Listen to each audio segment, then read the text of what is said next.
Hi, right-wing media. I can't remember a time in my life where we've had a general election and then seemingly every day after that election, we've had polls to tell us how the other parties are doing against the government. And I think that's a little bit odd. But then I also can't remember a time in my life where the press have been so vehemently against a government. But this latest one is really quite interesting, I think. This idea that the ongoing fight about the welfare reform is actually MPs demanding regime change. Now, that in itself is quite clever NLP language, isn't it?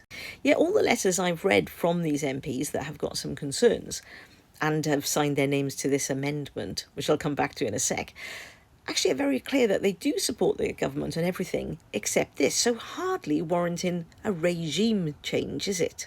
Like, I'm beginning to think that you're missing the drama of the Tories backstabbing each other to get to the front of the queue, whereas Labour seem to just be exercising democracy, which is healthy, and hearing critical voices and having to fight against them, I would have thought is very healthy for our democracy. In fact, here's one of the MPs that put their name to the reasoned amendment, which again I'll come back to in a sec, very clearly saying that this is just a one issue thing that they're a little bit stuck on. But you guys really want us to think it's about to implode. And I've got to question why.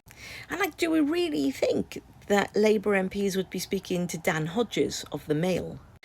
But with regards to the reasoned amendment, and here's John McDonnell saying he thought this was the way forward for Labour MPs that disagree with the government, it's interesting how you're reporting that, because Kemi Badenoch did a reasoned amendment to the child safeguarding bill, didn't she, calling for a national inquiry into the grooming gangs, meaning that the reasoned amendment would have scuppered the safeguarding bill, which is what everybody was telling you at the time, but you kept saying it wasn't. But now that Labour are using the same device to try to scupper a bill, you're saying that it is.